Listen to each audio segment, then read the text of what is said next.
So this is a contradiction that I've seen a lot, and on Instagram, for example, some people that you follow, for example, they'll post like some quotes about positive this or you know no more time for fuck boys or this year that this year this these resolutions, these work ass resolutions, and the thing is that they don't understand that it is so ingrained in their system.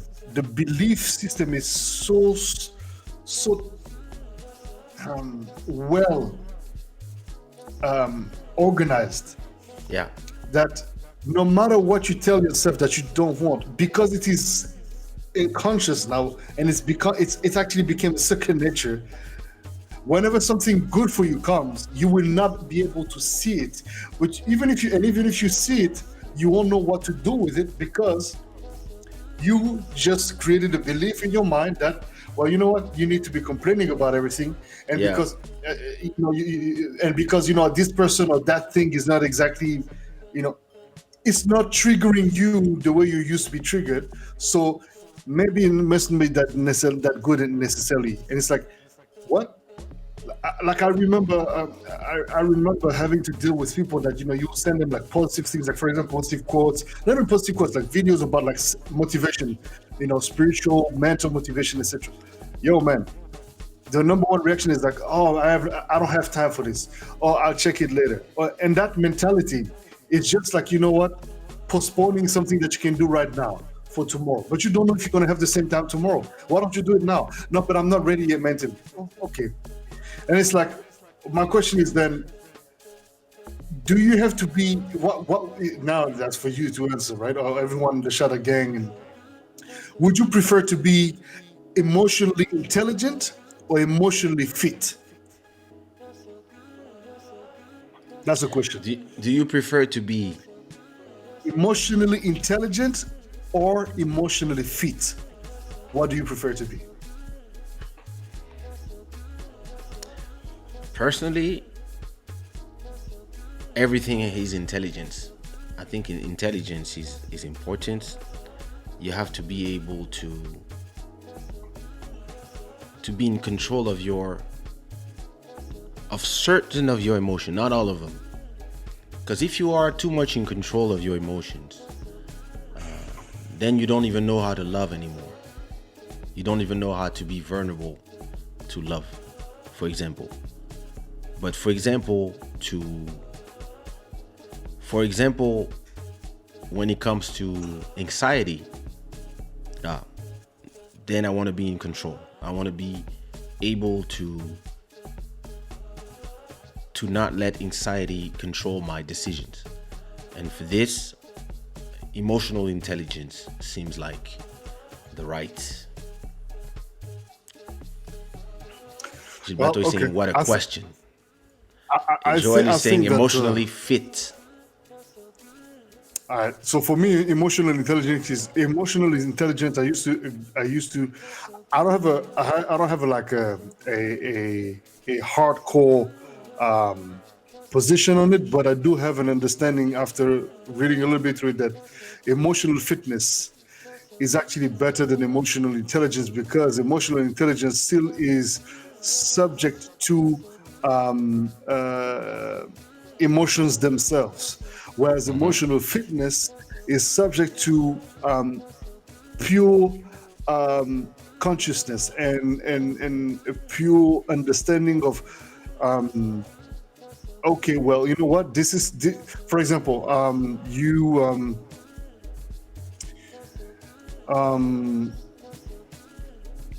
lost money. All right. Yeah. Instead of using, because you're intelligent, your emotional intelligence will do different set of things. Either it will tell you, look, it's okay, you lost it, and you'll get it back, and that then it's mixed with emotional fitness, because your muscle is organized to just create new opportunities, or Okay. you will be in the mindset of like, oh man, they're so fucked up, and this and this, and next thing you know, you fall back into this intelligence that is not serving you anymore, because your intelligence has been suited to serve the unconscious programmation that you created for yourself, which is this consistent belief that you're not worthy, or that you're not capable, or that you're not this. You know what I mean? But then I think that's my personal. But then it depends, because if you create a belief and a system that makes everything worth for you, that doesn't put you down but lifts you up, then your emotional intelligence is at the service of you always keeping your head up. So I think it depends from a person to another. Ellis is saying, I think you have to be emotionally intelligent to recognize whether you're emotionally fit or not. But let's not mix things, because there's emotional intelligence and there's intelligence. And intelligence So is maybe first you have to you define. acquire intelligence. Maybe you have to also define what do you call emotional intelligence and what you call emotional fitness. Okay. Because intelligence seems like a positive word. It is, but there's nothing negative in what I'm saying. It's not one against the other, but Yeah. it's more to say emotional intelligence is kind of like what Ellis Bose is saying, is having the capacity to understand the type of emotion you have. Let's simplify like that. But the problematic is that emotional intelligence will usually lead, if you're not fit, right? Yeah. It will lead you to lose your shit. It will lead you to behave in an irrational way. It will lead you to actually become not as practical as you should be. Whereas the fitness, is very practical. It's like, okay, well, this is happening. This is what's going on. And okay, but because for me, you're more, in my understanding, when I look at you, for example, I see somebody that's intelligent, but that he's emotionally fit. So you're not letting the emotions, as far as the remorse, the chicken, you're not letting emotions in the pure sense of them affect the fitness of your mind. Except, you know what I mean? Affect the fitness of your emotions. I don't know if you understand me, but that's what I mean. I would not call this emotionally intelligent. I would call this emotionally weak, when you let emotions take the best of you.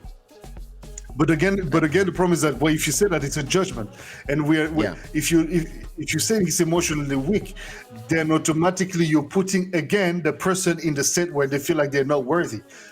Whereas if you say, okay, well, you can be emotionally intelligent, but this is the thing, right? For example, I love this. I'm Can you so be in both? tune with my emotion. I think so.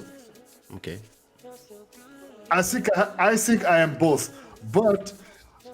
Yeah, you little bitch. And I take my personal. I can take my personal example. For example, if I go through a breakup, for example, right, my emotional intelligence tells me to appreciate what I'm going through and to welcome all the feelings, right? Not necessarily be overwhelmed by them. I mean, But is it is it your brain intelligence or your emotional intelligence that is telling you this? But the emotional intelligence is understanding, in my opinion, it is identifying what it is you're going through, what it is that you're experiencing, Okay. and allowing you to give it space so that you don't fight it and create memories within your system that can actually become, Pandora boxes, bringing you sickness, etc., etc., etc., etc. So now, because I have the understanding of what I'm going through, however, I have the fitness to stay on course. I have the fitness to say, okay, well, this is identified. Now you got the space that you needed to have. Let's get back on course. In other words, I might be complicating the conversation maybe, but it is actually a very valid point, because, in other words, it's all about setting sets of priorities, I believe that without forgetting the importance of allowing real life experiences come to you. I believe that I believe that what is important is to be able to shift from both styles of emotions, and being able to go from emotional intelligence to intelligence in emotional fitness, depending on what you need and depending on what is going on in your life. Because sometimes you need to let yourself go in the torrent of the emotions that you are feeling, and some other Yeah. times you need to control. And some people are stuck in the need to control everything, and they kind of feel everything halfway, and it comes to bite them in the ass years later, because they are trying to control everything. I know I'm a very controlling person when it comes to my emotions. I let them just I learn how to just leave them drop by drop. If something massive happens, or I learn how to, instead of receiving the punch 100%, I learn how to divide the punch in 100 days and take a little bit every day and feel it, but it diffuse it. I learned how to do that, but these can be dangerous, because sometimes you really need to feel something completely and you can't, because you're gonna start to diffuse everything, and even like the greatest feelings, you're just gonna diffuse them. And when I had my daughter, for example, when she was born, I cried for 5 days, because I let this joy of welcoming a princess in the world, and all the responsibilities and all the future pain, all the scare that it is to become a father, be a father again, and or from a daughter, and all you can imagine that can happen in the next 60 years, 70, 80 years to her. All this is a torrent of emotion that, if you are trying to control it, you will not grasp your mission completely. So the first 5 days, yeah, I let myself go completely, and I would just, like, every time I was thinking about, like, what, yeah, crying here, crying in the toilet, peeing, crying, taking a shower, crying, pooping, crying, walking in the street, crying, like every time I was just,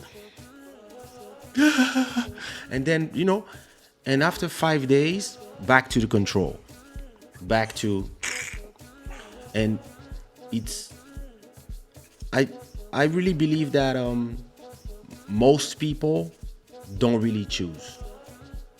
I think that most people, they end up being what they are. Some people can't really control their emotions, and some others Oh yeah, a lot of people control, can. and Most some majority of others people can't control. and some others have the control of the gates. And Because some if events, excuse me, some events destroy your ability to control. oh I'll yeah, say yeah, like yeah, that. yeah. Oh yeah, yeah, no, 100%. So it, But that's the thing. So it's like, but this is why, like, I'm looking at, for example, there's a guy that I really really love, man. His work is amazing. Dr. Joe Dispenza. I speak about him a lot because if any one of you want to actually tap into the infinite amount of of power you as a human, as a really amazing creature you are, you got to listen to one of these guys, videos on YouTube. I mean, here, this is the thing, right? Most people blame others for what happened to them, blame the situation, blame the anything. world, The reason is, but we all do that though. For some reason, it's like, oh, but it's because of this, it's because of that, and then you allow yourself to literally sit in that emotion, which is actually not it's a desert, so nothing good will grow in there. Actually, as a matter of fact, nothing grows. So it's like, yeah, you're right. As much as, certain experiences can fuck you up, yeah, if you're um, emotionally fit, you will still find a way. Yeah. It's pretty much like, for example, somebody who ends up in a situation where there's a fight, and you have no knowledge whatsoever how to throw a punch or how to move away from a situation, or actually just move completely away from the whole um, nonsense. Yeah. You will find yourself in a situation that you'll be a victim of.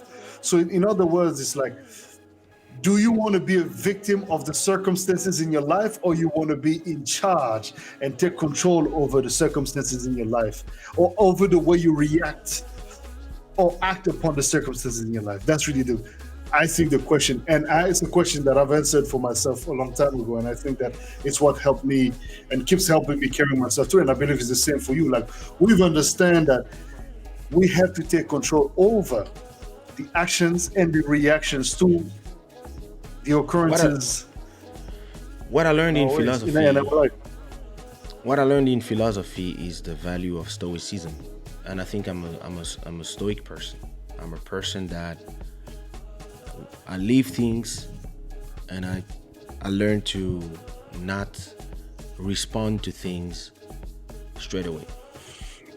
I learn to take my time to answer, and it's interesting because we in a world that, and social media favors urgency.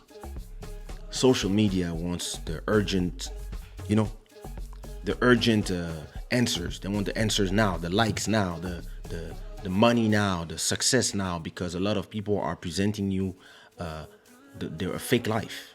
A lot of people spend their days in places that don't belong to them, in cars that don't belong to them, in with faces that don't even belong to them, because everybody is photoshopped, filtered, etc., etc. And you have this urge to look like them or look better than them, or to absolutely. answer quickly to everything.